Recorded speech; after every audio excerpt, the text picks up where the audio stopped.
Assalamualaikum warahmatullahi wabarakatuh. Salam sejahtera untuk kita semua. Shalom, Om Swastiastu, Namo Buddhaya, salam kebajikan, Rahayu. Yang terhormat Wakil Presiden Republik Indonesia, Bapak Profesor Dr. Kiai Haji Ma'ruf Amin, yang bersedia hadir.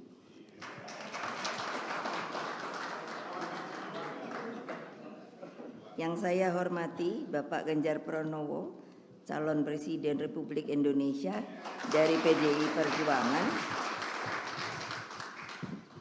Yang saya hormati Bapak Mahfud MD, calon Wakil Presiden Republik Indonesia juga dari PDI Perjuangan yang hadir secara daring. Para ketua umum partai politik, sahabat-sahabat saya, Bapak Hari Tanu Sudibyo, Ketua Umum Perindo, Bapak Muhammad Mardiono, Ketua Umum P3. Kalau dari Hanura diwakili oleh Sekjen, Bapak Beni Ramdhani. Para menteri yang hadir di sini, supaya Pak Ma'ruf tahu mereka ingin diundang. Jadi saya undang. Ibu Sri Mulyani, Menteri Keuangan yang menjadi sahabat saya sejak lama. Lalu sebetulnya Pak Basuki, Menteri PUPR ingin juga datang tapi dapat tugas. Karena hari ini kemarin juga ada hajatan di Paku Alaman.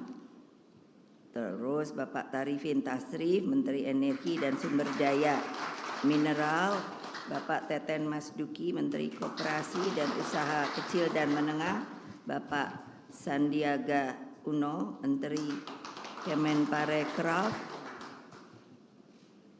Ibu Bintang, beliau dari Jogja cepat-cepat karena pesawatnya tertunda. Para menteri dari PDI Perjuangan, Pak Pramono Anung, Ibu Risma,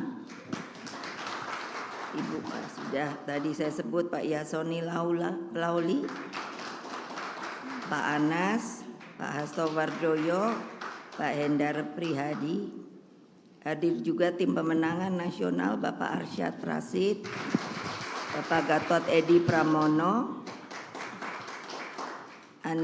Bapak Andi Wijayanto. Ini juga minta diundang.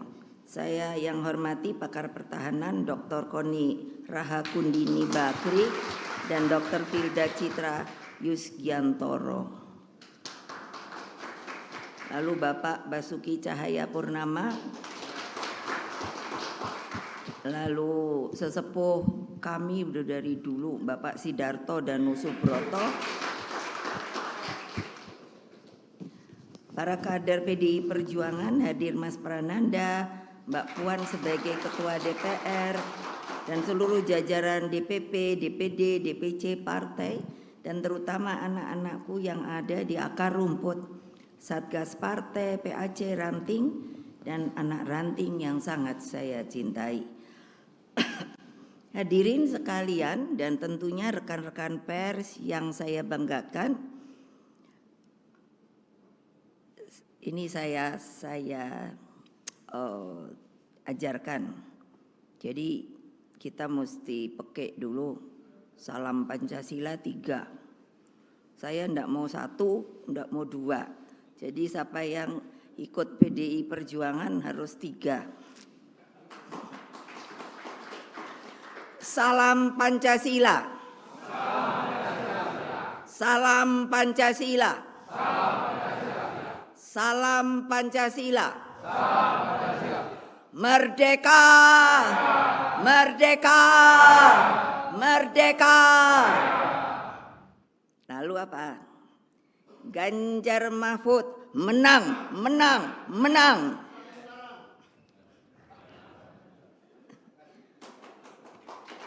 Puji syukur kita panjatkan kehadirat Tuhan Yang Maha Kuasa, Allah Subhanahu wa Ta'ala, sehingga PDI Perjuangan dapat memperingati ulang tahun ke-51. Jadi kalau dipikir cukup panjang, dari 1973 sampai sekarang. Dari PDI ke PDI Perjuangan sebenarnya. Inilah perjalanan panjang kita, pasang naik dan pasang surut telah kita alami sebagai dinamika kehidupan partai. Berbagai ujian sejarah telah menempa kita. Apa yang telah kita alami selama 32 tahun rezim otoriter Orde Baru misalnya, itu ketika PDI adalah gemblengan nyata terhadap ideologi, keteguhan dalam semangat juang dan soliditas organisasi. Betapa hebatnya tekanan yang kita alami saat itu hingga melahirkan kultur perlawanan terhadap segala sesuatu yang berbau penindasan. Watak dan karakter inilah yang muncul spontan ketika kita melihat ketidakadilan, kemiskinan, dan diskriminasi. Hadirin sekalian yang saya hormati, PDI Perjuangan mengambil saripati dari pengalaman ketertindasan ini.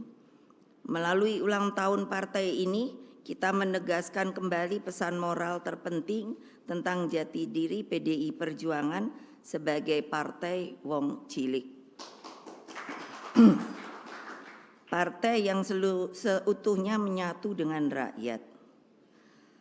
Saya selalu mengajarkan kepada anak-anak saya, kepada seluruh anak-anak dari PDI Perjuangan, jangan pernah tinggalkan rakyat.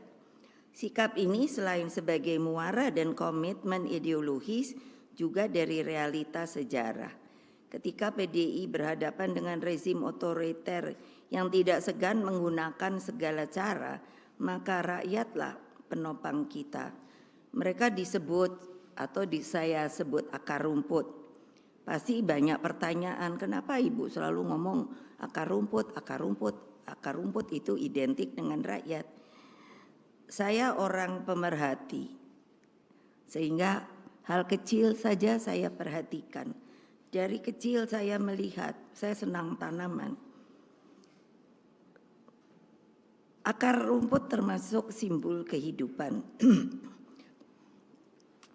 Saya selalu memperhatikan, dan rumput itu juga adalah makhluk Allah, dibuat oleh Allah Subhanahu wa Ta'ala. Apa coba? Rumput tidak pernah menyerah serta dapat tumbuh dimanapun.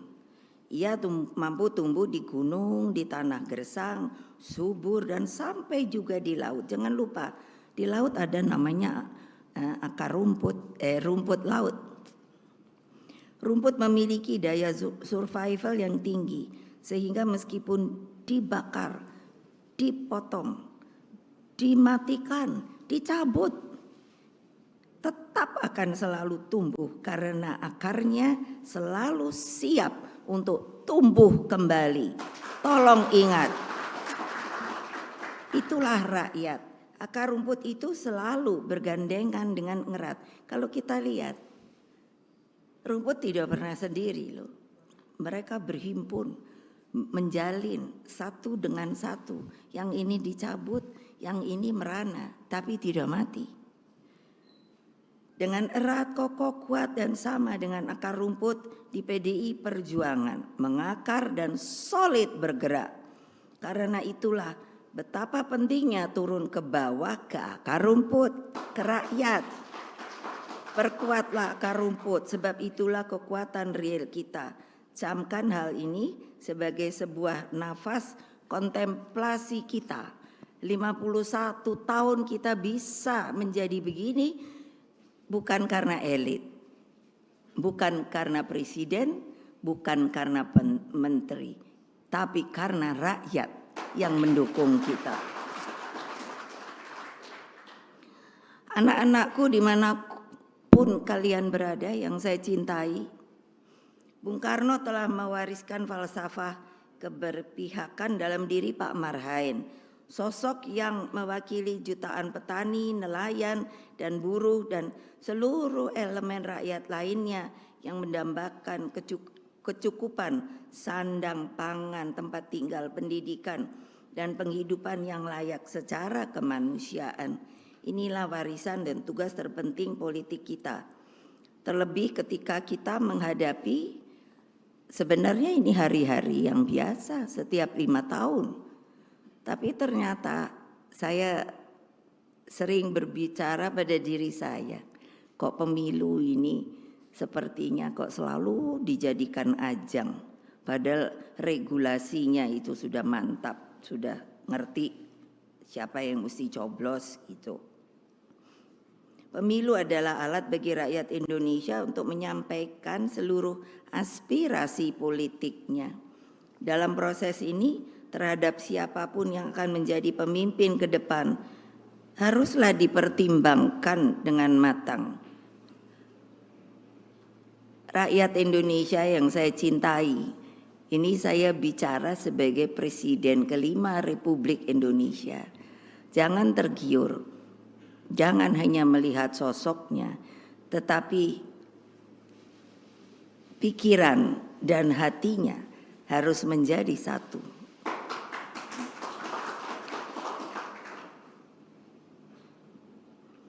Cermati rekam jejaknya, moral dan etikanya, tanggung jawabnya, dan kemampuan memahami harapan lebih dari 270 juta rakyat Indonesia. Dalam keseluruhan, syarat-syarat menjadi pemimpin, PDI Perjuangan bersama P3, Perindo, Hanura, dan para relawan meyakini bahwa Bapak Ganjar Pranowo dan Profesor Mahfud MD lah yang memenuhi syarat itu. Mereka berdua satu kesatuan Dwitunggal, sebab tidak ada negara maju tanpa adanya pemimpin yang memperjuangkan hukum agar berkeadilan. Tidak ada negara maju tanpa kepemimpinan yang manunggal dengan rakyat. Coba kita pikirkan di seluruh dunia, kalau ada pemimpin tidak menjalankan tugas dan kewajibannya dan justru tidak menaungi rakyatnya, pasti yang namanya negara itu lalu goncang. Itu bukannya apa, lihat saja sendiri, banyak negara yang seperti itu. Lalu apa? Pak Ganjar Pranowo, Pak Mahfud MD memenuhi 3 syarat sebagai pemimpin. Saya sebagai ketua umum partai, karena rule of the games dari pemilu itu kan partai yang harus memilih calon. Nah, ini kebetulan calon ada 3. Dan saya ditugasi oleh Kongres Partai sebagai ketua umum untuk memilih nanti calonnya. Nah, saya selalu lihat-lihat mana yang bagus ya. Oh ini, lihat lagi. Sampai saya kontemplasi, sampai saya bicara sama bapak saya. Terus saya tanya, lihat. Nah, akhirnya tentu harus ada keputusan. Jadi bukannya asal, oh kamu jadi pemimpin. Bagaimana nanti akan menaungi rakyat? Kalau saya bilang pemimpin itu adalah payung yang mengayomi seluruh rakyat Indonesia tanpa kecuali. Tolong diingat, di dalam Undang-Undang Dasar kita disebutkan bahwa setiap warga negara mempunyai hak yang sama di mata hukum. Ingat, tuh wartawan, ingat. Nah apa? Jadi dengan saya pilih Pak Ganjar Pranowo dan Pak Mahfud MD memenuhi 3 syarat sebagai pemimpin tersebut. Pertama, mereka saya lihat energik. Energi dan stamina sangat diperlukan. Memimpin sebuah negara kepulauan terbesar di dunia. Waktu PDI, karena saya ditekan ketika saya ingin membuat struktur itu menjadi tidak mengambang, karena hanya pada waktu itu hanya tingkat DPC itu hanya kabupaten, padahal di bawahnya ini seperti dibiarkan untuk namanya rakyat itu mengambang.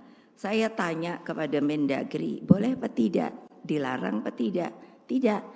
Saya keliling Republik Indonesia ini bukannya hanya di kota-kota lalu diterima dengan gemerlap dan lain sebagainya.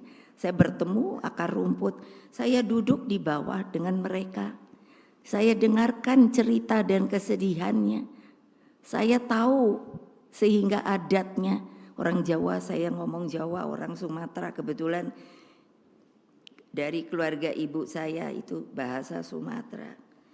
Jadi kalau tidak bisa keliling republik yang begini besar, lautan kita itu lebih besar dari kepulauannya.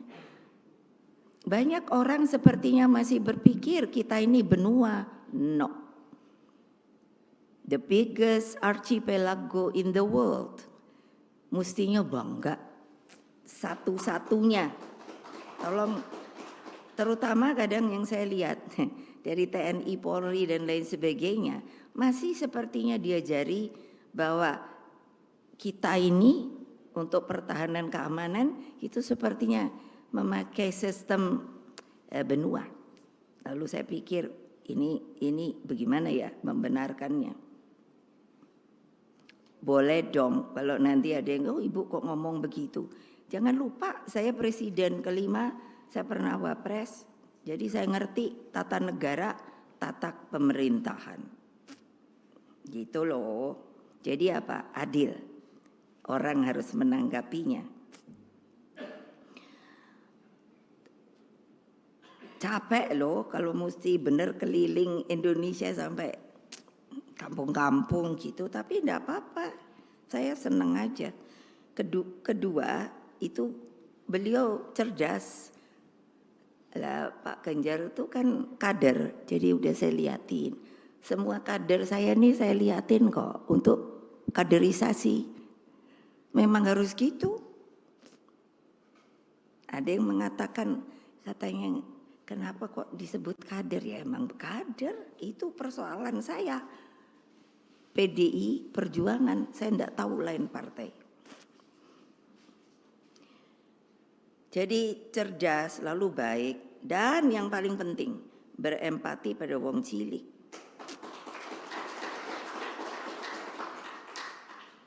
Ketiga, 21 program kerakyatannya menjadi jalan Indonesia yang lebih hebat, unggul, berdiri di atas kaki sendiri dan bermartabat. Bung Karno mengajarkan kita ini setelah merdeka dan banyak yang tidak mengetahui sejarah dengan benar, dimanipulir, terutama ketika pemerintahan rezim Orde Baru. Tidak mengatakan sejarah itu dengan sesuai dengan sejarahnya. Nanti kok ibu bisa ngomong gitu? Loh saya ngalami kok. Kenapa? Lah, kok Pancasila dimanipulir? Terus, bagaimana untuk mengetahui kamu tuh siapa? Itu pun tidak diberikan. Jadi banyak yang terombang-ambing masa kini. Nah, kalau saya memang berkeinginan, Pak Ganjar saya tanya dulu, kamu kalau saya tugasi, nanti marah juga kalau orang bilang ditugasi. Memang saya harus menugasi. Beliau kader. Lalu Pak Mahfud saya tanya juga, kalau nanti saya jadikan presiden dan calon presiden harus menjalankan ya yang namanya rencana untuk bagaimana memimpin bangsa dan negara ini. Sehingga apa yang dicita-citakan oleh para pendidik bangsa, rakyat kita, tolonglah pergilah ke TMP. Saya bawa Mbak Puan, Mas Nanan dari sejak masih TK. Kalau pergi ke Taman Pahlawan, Saya sengaja membawa bunga yang berlebih. Saya bilang pada mereka, setelah keluarga kita tabur bunga, kamu cari nisan-nisan yang tidak bernama. Saya paling jengkel kalau orang mikir, oh ya sudah Bu, kita sudah merdeka ya merdeka. Lupa bahwa negara ini dibuat dengan susah payah, bahwa kita ditekan 3,5 abad oleh para penjajah. Lalu sekarang para elitnya, orang-orang yang sudah berkelayakan, melupakan yang namanya akar rumput, yang namanya wong cilik, yang masih sengsara, yang tidak berkeadilan. Sekali lagi saya katakan, kita setiap warga negara Republik Indonesia, siapakah dia? Akar rumput, rakyat, mempunyai hak yang sama di mata hukum. Sekarang hukum itu dipermainkan, bahwa kekuasaan itu dapat dijalankan semau-maunya saja. No, no and no. Saya selalu bilang kalau ngomong tuh sekarang 3 kali. Kenapa? Karena nomor kita 3. Ya, siapa yang nggak setuju? Pasti diam. Tapi kalau nanti di belakang ngoceh. Saudara-saudara sekalian, pemilu bukanlah alat elit politik untuk melanggengkan kekuasaan dengan segala cara. Di dalam pemilu, pemilihan umum, ada moral dan etika yang harus dijunjung tinggi. Loh, saya pernah presiden, ya setelah pemilu enggak ribut saya. Ya sudah, kalau memang betul itu rakyat memilih begitu, sudah. Kekuasaan tuh tidak langgeng loh, yang langgeng tuh yang di atas loh. Kekuasaan akan berhenti apapun jabatannya.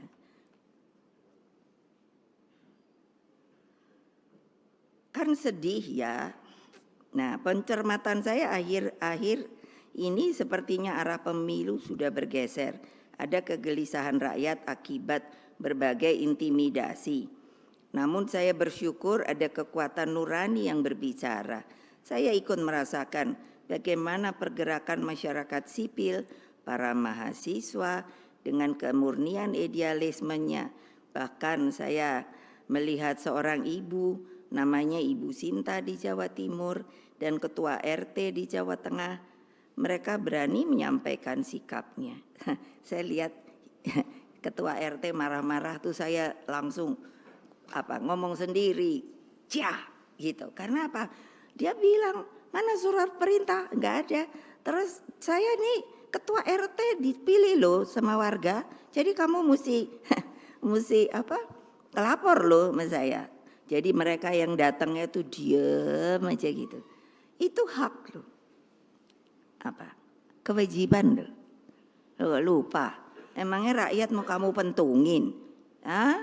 Penjajah boleh kamu tembak. Tapi kalau rakyat, no. No. No. Ingat loh. Ini saya masukkan message saya. Dan pasti harus tahu siapa yang melakukan hal-hal seperti itu. Ini adalah negara merdeka dan berdaulat, saudara-saudara. Tidak ada sebagian yang merasa berkuasa. Kekuasaan itu adalah di tangan rakyat. Jawab kalau ada yang tidak setuju. Itu saya mau. Kalau nggak sama. Itu apa? Katanya demokrasi, demokratis. Mana? Mereka berani menyampaikan sikapnya. Insan pers juga terbukti mampu menjadi benteng demokrasi. Di tengah arus gelombang menjaga demokrasi itulah, maka kepada TNI, Polri, dan aparatur sipil negara harus menjaga prinsip netralitas.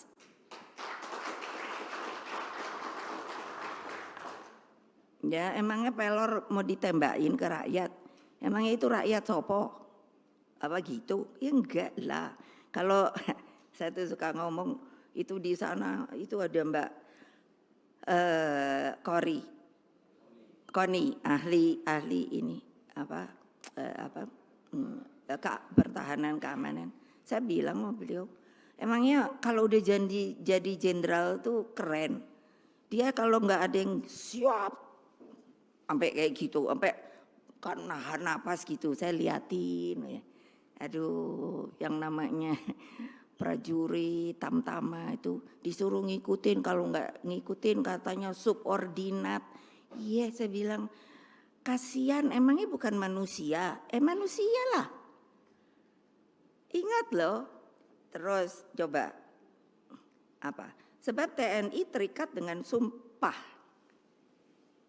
Sumpah itu kan pakai itu, pakai Al-Quran, pakai Injil, pakai kalau Hindu apa ya? Saya kurang tahu namanya. Weda. Iya, jadi kan bayangkan sumpah itu bukan sumpah omong kosong loh. Sumpah itu sama yang ke atas loh, jangan lupa sampai mati loh. Makanya ketika saya disumpah wapres, disumpah presiden, lain dengan janji jabatan loh. Tolong dipisahkan. Ya, jadi ingat loh, sebab TNI terikat dengan sumpah Sabta Marga, Polri dengan Tribrata, aparatur sipil negara dengan sumpah jabatan. Nah, coba bayangkan loh, saya yang salah tuh siapa sih? Ketika kasus Boyolali, dan saya sampai mikir, sebenarnya apa toh yang ada di dalam hati dan pikiran mereka? Kok enak aja rakyat dibegituin?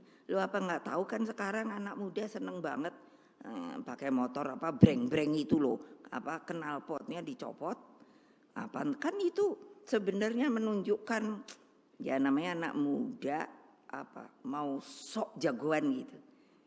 Lah kok saya bilang enak men ya.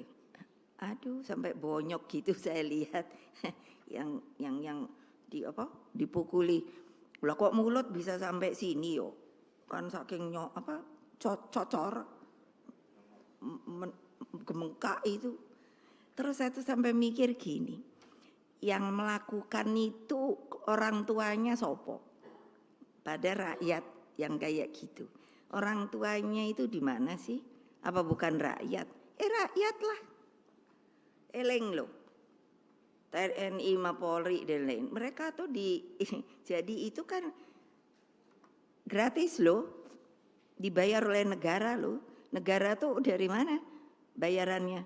Ya dari rakyat lah yang ngumpulin patuh, bayar pajak dan lain sebagainya. Ini sirkulasi apa? Saya bukan sentimen, enggak. Ini supaya tahu kalian itu abdi negara, bukan perorangan. Udah begitu mbok sadar apa? Yang harus dilindungi itu siapa toh? Ya rakyat lah.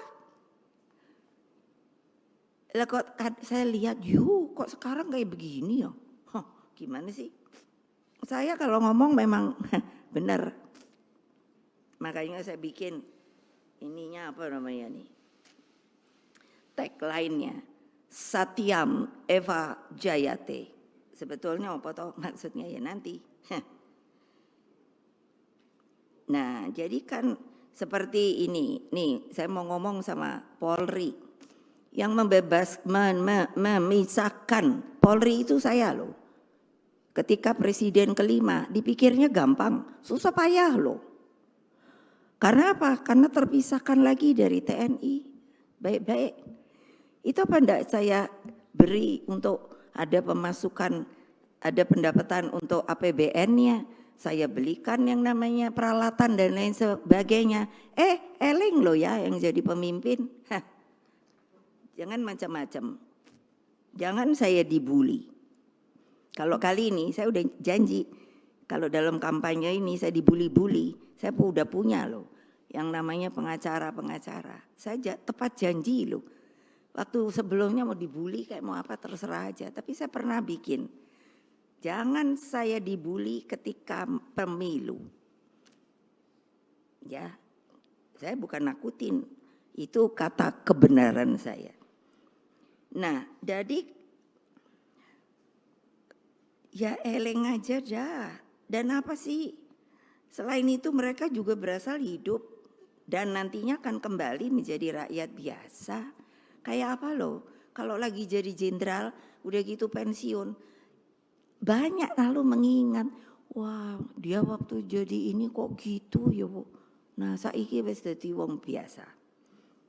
Hadirin sekalian, seluruh anak-anakku yang sedang mendengarkan dimanapun mereka berada, kebenaran dalam pemilu terjadi ketika rakyat dapat mengekspresikan hati nuraninya secara bebas, merdeka, dan berdaulat. Nah ini juga untuk KPU, Bawaslu, tolong dong kerja yang benar. Saya kan baca tuh di jalan ada apa itu baliho, wah pemilu yang demokratis. Di mana ya saya lihat ada 2. Kan saya mata tuh suka lihat kalau lagi jalan. Lalu jujur, adil,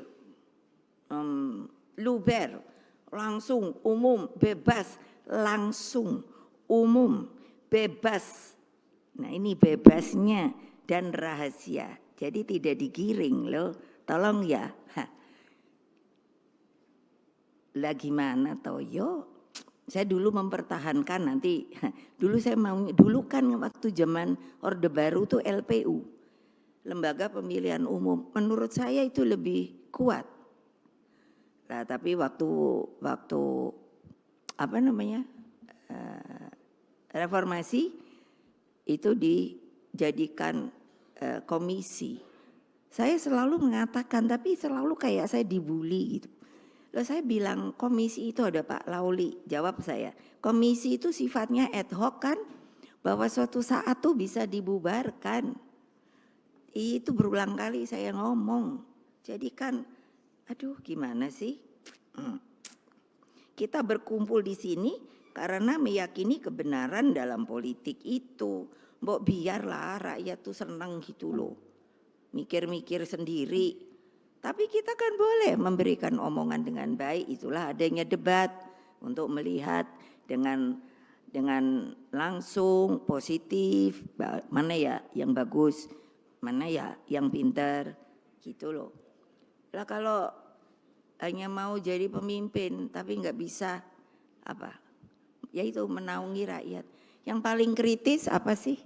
Ketika jadi pemimpin sopo wae, itu dalam keadaan suasana, keadaan tuh sedang krisis atau kritis. Itu kan mesti dapat orang pemimpin tuh yang tak gitu, smart gitu loh. Iya, jadi apa juga ya. Ini pesan rohani saya. Guna menggelorakan pentingnya kebenaran dalam politik, saya secara sadar dan juga penuh keteguhan hati memilih tema HUT PDI Perjuangan ke-51. Mungkin banyak ibu kok bahasanya bukan Indonesia, yaitu Sanskrit, Satyam Eva Jayate, yang artinya kebenaran pasti menang. Jadi kan nanya, dari mana ibu dapat? Saya ini suka baca buku. Udah begitu lama saya kayaknya udah jadi anggota DPR. Seorang profesor lupa dari Perancis memberikan pada saya, dia membaca aksara di Candi Borobudur, lalu itu rupanya sejarah dan diberikan pada saya sudah diinikan dari bahasa Indonesia. Jadi ketika itu zamannya Raden Wijaya. Nah itu kan Majapahit, kalau nanti baca untuk datangnya kerajaan Majapahit datangnya dari mana.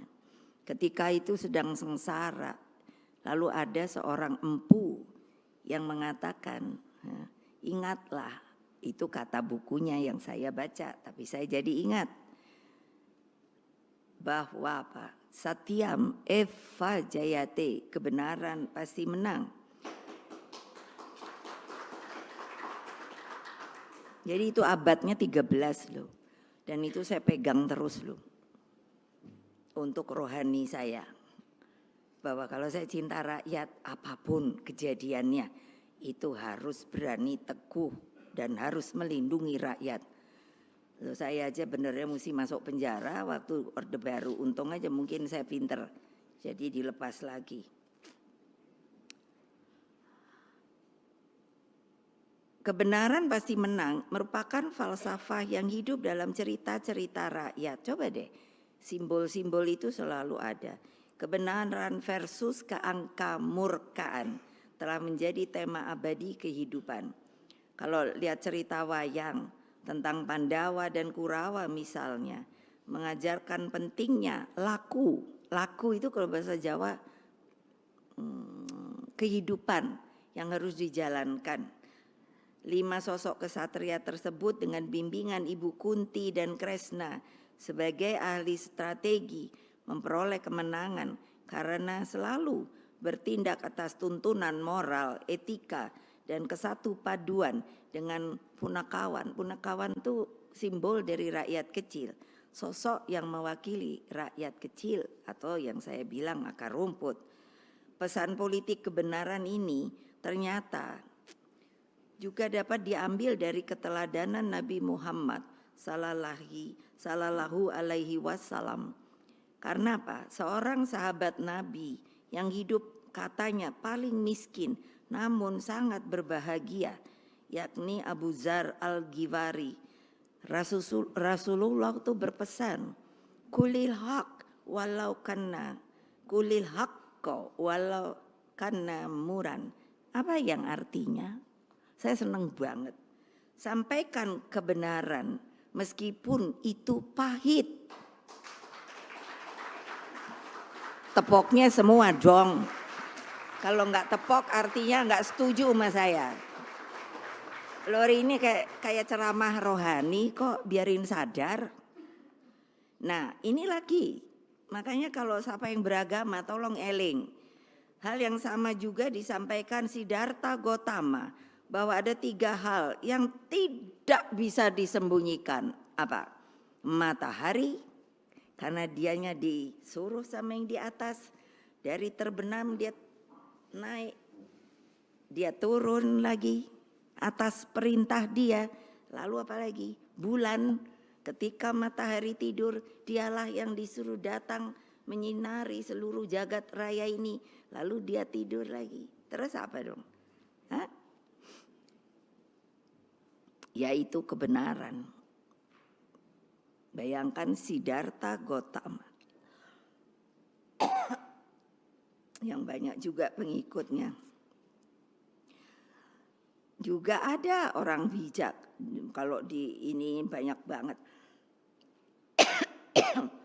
Dia atau mereka berkata, kebohongan itu, apapun kebohongan, pasti kebenaran akan mengejarnya. Jadi insya Allah kita akan menang 1 putaran. Siap? Siap? Siap? Kalian siap apa tidak tuh? Gitu loh. Yakin saya ada lagi Zenit. Orang yang bijaksana. Apa? Kebenaran itu suci di atas segalanya. Coba bayangkan kalau kita bohong, itu bohong sama diri kita sendiri loh. Nah, tadi saya bicara sama Pak Ma'ruf. Pak, saya diajari keluarga saya untuk agama Islam. Dari sejak kecil. Kalau saudara saya nakal, nenek saya terutama. Dia cerita, ada malaikat di kiri dan kanan. Kalau nanti mama saya mau apa, dia hanya begini. Terus bilangnya ke kiri. Jadi apa artinya? Nanti kamu dicatat sama yang kiri loh. Yang kiri mencatat hal-hal yang tidak baik. Kalau yang kanan itu hal-hal yang baik. Coba loh. Mbok yo gitu loh, para sadar eleng dek. Jangan hanya karena udah merdeka lalu bisa berbuat segala macam. Masa nggak ingat sama beliau seperti tadi pejuang. Anak-anak saya ingat nanya, kenapa kalau yang lain ada namanya? Kenapa kok yang ini tidak ada? Apa yang saya bilang? Karena dia secara lahir batin bersedia untuk memerdekakan republik kita. Ini Bapak Pas Pampres, ingat tugas Anda, mana dia? Pas Pampres, Pampres, iyalah. Jangan hanya karena apa? Memang menjaga presiden, wapres. Saya tahu saya juga dijaga, tapi kan ada ukurannya. Iling, ini bukan penjajah, ini rakyat Indonesia. Jadi keyakinan bahwa kebenaran lah pasti menang itu siapa sih yang ngejari? Ya beliau-beliau ini. Sampai teguh karena tahu kita dijajah. Harus dikalahkan. Kalian berani apa tidak? Iyalah. Masa pemilu aja dibuat ajang tarik menarik? Ya enggak lah. Udahlah, bebaskan yang namanya rakyat untuk bisa memilih pemimpinnya dengan baik, dengan arif dan bijaksana. Jangan hanya didorong-dorong, disuruh-suruh, udah dengan intimidasi lah, dengan kekerasan lah. Aduh sudahlah, tolong deh, itu maaf, beribu maaf, toh orde baru akhirnya juga jatuh, gitu loh. Gimana toyo? Apa artinya? Bahwa kekuasaan itu tidak langgeng, yang langgeng tuh rakyat loh. Karena apa? Siapa yang bikin rakyat? Allah Subhanahu wa ta'ala. Diturunkanlah manusia ke dunia. Jangan lupa untuk apa? Antara lain kalian itu kan menjadi apa? Bangsa-bangsa yang makanya beraneka ragam. Tapi satu jua. Apa coba? Jangan lupa loh. Sehingga para pejuang kemerdekaan dan para pendiri bangsa itu, mereka berani utuh mengorbankan diri. Kalau dulu saya diajari bapak saya, makanya kenapa saya selalu bilang merdeka. Kalau dulu bilangnya apa? Menurut saya gagah perkasa. Kalau ketemu katanya dulu tuh manggilnya bung ini, bung itu. Bilangnya apa? Merdeka. Nanti jawabnya apa? Atau mati. Bukannya apa? Lebih baik mati daripada tidak merdeka. Begitu loh sasantinya. Ayo kalian yang menjadi tentara Republik Indonesia. Begitu juga kepolisian netral. Awas ya kalau tidak. Ya loh. Loh saya ini orangnya kayaknya kalem. Itu si Opa tuh, itu polisi dia. No, bilang nama polisi dong. Jangan dong rakyat disakiti atau apa. Hanya karena dia memilih yang lain daripada kehendaknya. Ayo Opa, ngapain situ di apa namanya? Bantimpres. Ngomong. Tuh pada diketawain iyalah. Kalau situ PDI Perjuangan. Kalau bukan ya jangan. Ya jadi mereka tuh sampai seperti sopo ya. Yang kapal terbang pertamaku sopo yang jatuh pembentukan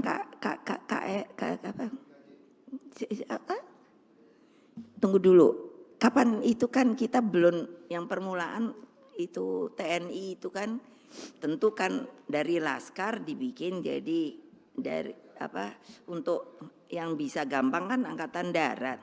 Tapi setelah itu kan Halim Perdana Kusuma apa ya? Apa Adi Sucipto ya? Mana yang duluan? Sopo? Yang sampai jatuh itu loh. Adi Sucipto.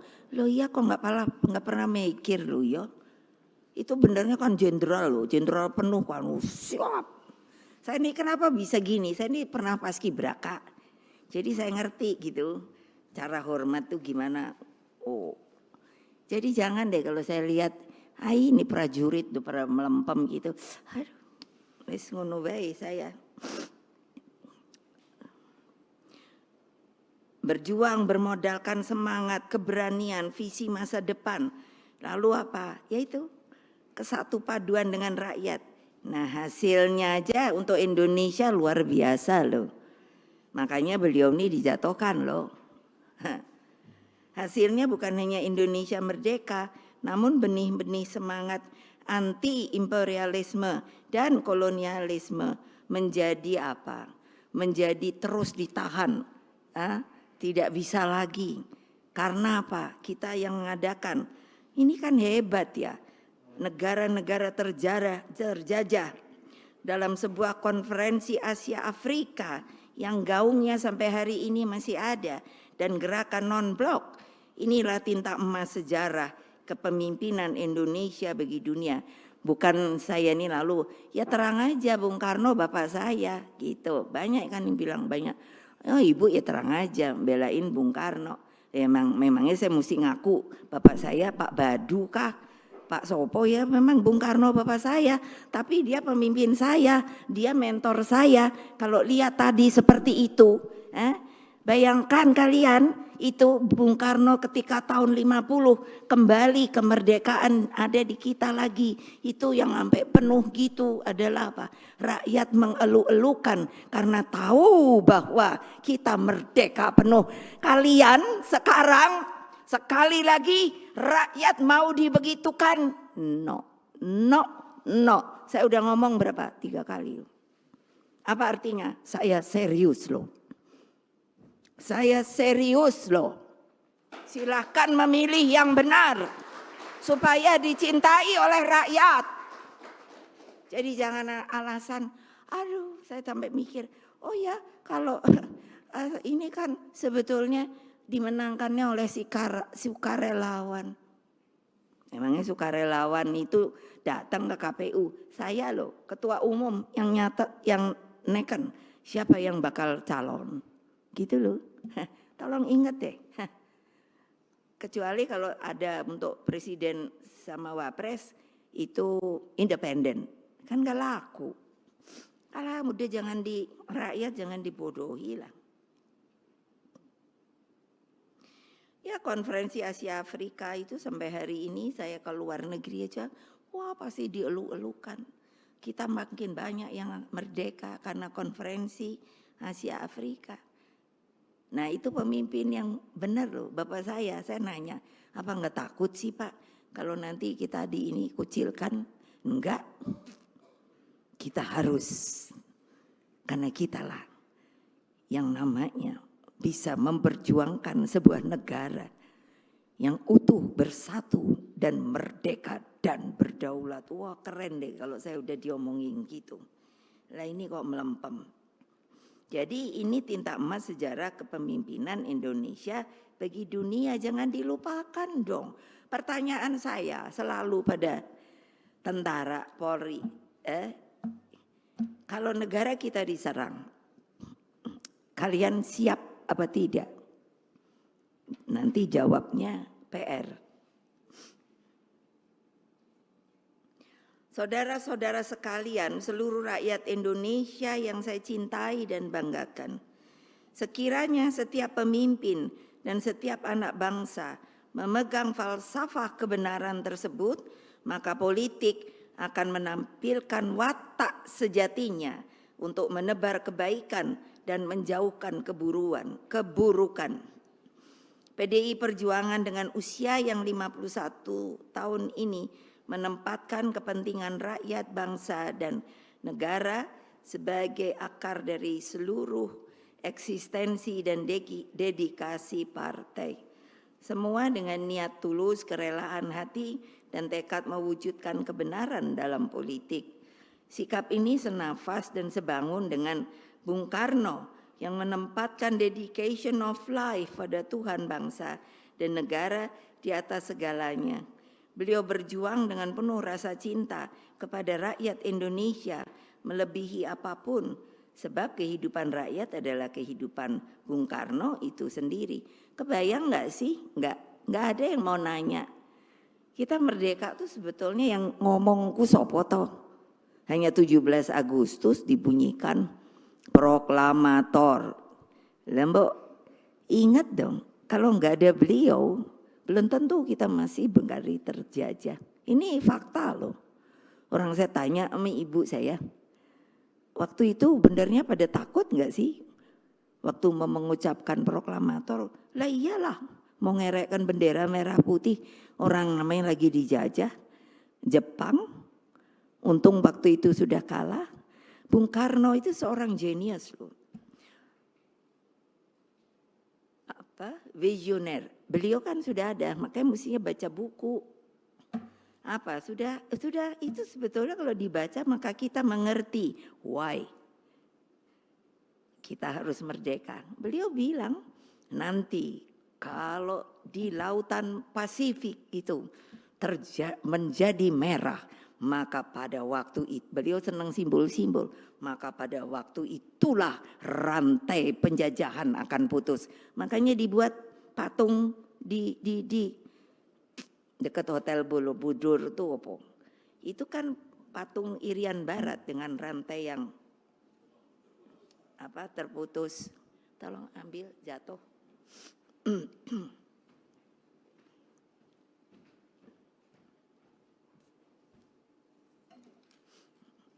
Makasih. Lah gitu tuh kan mestinya itu membanggakan diri loh. Dan membuat kita harus ingat. Saya waktu dengan sukarelawan kan saya bilang yang paling awal, who am I? Bukan who I am. Kalau I am saya. Tapi kalau who am I artinya banyak. Karena saya mau menyadarkan bahwa kalian itu tidak akan, bayangkan 350 tahun. Mana ada tentara, mana ada Polri. Gawat. Yang ada Ken Petai. Kalau orang Belanda tuh, apa namanya ya? Kenil, loh yo, kan kayak apa? Tapi juga banyak bangsa kita yang jadi pengkhianat, ngikut itu, nembaki rakyatnya sendiri. Boleh lihat sejarah. Terus kamu juga mau kayak gitu ya enggak lah. Nah itu loh. Jadi Bung Karno tuh mengingatkan menjaga persatuan dan kesatuan bangsa. Bayangkan beliau itu sudah sampai memperkirakan perjuanganku lebih mudah karena mengusir penjajah. Tetapi perjuanganmu akan lebih sulit karena apa? Tanda kutip melawan bangsamu sendiri. Ya lucu toh. Lucu loh. Nah itu pada peringatan Hari Pahlawan 10 November 61. Karena itulah kepada anak-anakku semua dimanapun seluruh rakyat Indonesia berada. Di seluruh penjuru Nusantara jagalah persatuan itu. Banyak loh yang namanya penjajah itu memang mengajarkan kepada kita dengan nama divide et impera, memecah belah. Kalau bisa saudara sendiri dipecah belah, apalagi rakyat dipecah belah. Apalagi kalau pemimpinnya sengaja dengan yang namanya akal, itu juga memecah belah. Karena apa? Karena mabuk kekuasaan. Nah jadi peganglah sesanti Bhinneka Tunggal Ika, Tanhan Dharma Mangra. Jadi tanpa pernah mundur sejengkal pun. Jadi Bhinneka Tunggal Ika itu satu. Berlain, bersuku-suku, tapi satu jua. Kok lupa ya? Itu Pak Ganjar. Nanti insya Allah kalau situ menang, ini didengar banyak orang. Yang harus dijalankan pertama adalah pelajaran sejarah yang benar. Menegaskan supaya apa? Bukan hanya di sini, tapi itu menjadi di sini. Kalau saya lihat, ini kalau saya suka ngomong Tiongkok gitu, terus Bu Mega tuh komunis, ilah cepet banget. Mbok dilihat 1,6 dia, dan dia ikut konferensi Asia Afrika. Bung Karno dengan susah payah mengeluarkan melalui Mao Zedong, kamu udah waktunya tidak tertutup oleh tirai bambu lagi. Sini ikut supaya kamu bersama yang lain bisa menjadi negara merdeka berdaulat. keluarlah yang disuruh adalah Zhou Enlai. Nah ini mana ada di sejarah yang datang Zhou Enlai, lalu siapa? Panglima Chen He, begini-begini, saya liatin aja. Karena kan masih kecil, tapi udah kelihatan punya karakter. Apa? Loh, yang namanya anak-anak masih dari TK. Saya pernah ke sana kan. Dia sudah disuruh berdiri dengan apa? Kalau kita menyanyikan lagu Indonesia Raya, itu sengaja selalu saya sudah membuat instruksi. Ini sebetulnya dibuat oleh Rudolf Wage Supratman, inilah yang asli. Saya dapat dari arsip yang tentunya saya kurang tahu kenapa pada waktu itu hanya 1 stansa. Jadi dengan PDI Perjuangan saya suruh 3 stansa. Karena apa? Itulah kita akan lihat yang dimaksud Indonesia yang merdeka bernama Indonesia Raya. Kita sendiri rasanya, saya tidak tahu yang lain.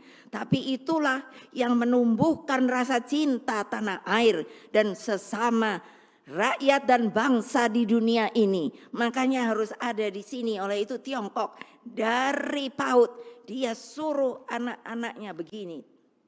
Lalu apa? Kalau tidak begini adalah begini. Nah coba bayangkan. Hai masih kecil. Lalu saya dibilang komunis, saya nggak ngikut komunis. Saya ngikut Pancasila. Tapi kan banyak hal yang bisa untuk ditiru. Mengapa bisa? Saya dapat dari Presiden Xi Jinping surat. Karena sebenarnya Mbak Puan yang datang waktu partai ya yang kamu diundang itu. Apa? Disebut bahwa sekarang ini di Tiongkok itu nggak mungkin dong berani tulis surat. Sudah tidak ada kemiskinan sampai di tingkat desa. Pertanyaan saya, apakah sampai tingkat desa itu bukan ada rakyat yang masih yang kita sebut fakir miskin? Makanya kenapa yang namanya tagline saya pada Raker berapa? Rakernas 3 adalah fakir miskin mesti dipelihara oleh negara. Bisa apa tidak? Bisa. Kamu mesti hitung APBN nanti dengan Menteri Keuangan. Iya dong. Nah jadi kan betul kalau ada Pak Mahfud. Gimana nih jangan korupsi. Ya habislah kalau korupsi. Tapi kalau itu semua dikumpulkan gitu. Sebenarnya mudah. Indonesia itu mengapa disebutnya kaya raya. Itu benar. Saya kan ditunjuk lagi untuk jadi di badan BRIN, Badan Riset Inovasi Nasional. Itu researchernya aja 8.144. Profesor, doktor, sudahlah segala macam. Untung saya waktu disuruh, ntar saya ketemu orang pinter gitu, tapi terus saya bisa menyombongkan diri. Jadi waktu mengenalkan diri saya Ibu Megawati Soekarno Putri, gelar saya 2 profesor, 10 honoris causa doktor gitu kan. Jadi semuanya pada loh iya loh. Jadi kalau saya ngomong itu tidak benar. Dari keilmuan dapat dipertanggungjawabkan. Dari rohani dapat dipertanggungjawabkan.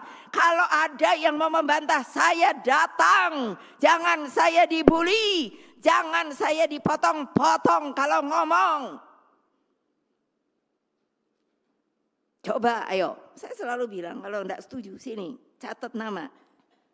Ya tentu dong. Mbak Puan bilang, Mama kalau ngomong jangan keras-keras. No. Karena saya ingin mengatakan kepada rakyat saya bahwa kalian itulah sebenarnya pemegang kekuasaan di Republik ini. Jadi jangan takut kalau diintimidasi, dipukul, langsung kamu harus ngomong. Jangan takut. Karena yang memukul kamu, mengintimidasi kamu, ingat adalah rakyat Indonesia juga. Sampai pemimpinnya. Nanti Pak Ma'ruf juga pensiun. Siapa yang nggak mau pensiun? Udah pasti. Saya pensiun. Kok aneh banget. Gitu loh. Nah jadi apa kalau saya udah ngomong kayak gini? Ya dong, aman penderitaan rakyat tuh ada dan disimpan di sini loh. Jadi terus bergerak ke bawah, memperkuat akar rumput. Ya loh, hai siapa yang itu saya bilang sama Pak Hasto, nih biarin didengerin juga. Siapa yang nggak turun? Hanya turun sehari, udah itu nongkrong. Nggak saya jadikan loh. Itu supaya tahu loh. Ya loh, karena saya mau, karena kita sudah menjadi partai terbesar. Karena apa? Karena disiplin. Karena kita solid dalam bergerak. Karena kita mengikuti apa yang diinginkan oleh rakyat. Tapi kan kalau mau jadi besar, hanya mau jadi anggota DPR, mau jadi eksekutif, mau jadi presiden, entar dulu dah. Ya entar dulu deh. Apa mikir dong? Dong. Coba pikir ayo, renungkan. Solid bergerak dengan penuh kesatu paduan, solid dan bergerak dinamis dengan satu irama kemenangan. Sebab rakyatlah sumber kebenaran politik dan jalan bagi masa depan Indonesia Raya kita. Bersatu kita teguh, bercerai kita runtuh. Gelorakan rasa cinta pada banteng moncong putih nomor 3 dan Ganjar Mahfud MD nomor 3. Percayalah. Sekali lagi, kebenaran pasti menang. Satyam Eva Jayate. Menang, menang, menang. Merdeka, merdeka, merdeka. Kita pasti menang. Satu putaran. Semoga Allah yang Maha Kuasa meridhoi perjuangan kita. Wassalamualaikum warahmatullahi wabarakatuh. Om Santi, Santi, Santi, Om Rahayu. Makasih.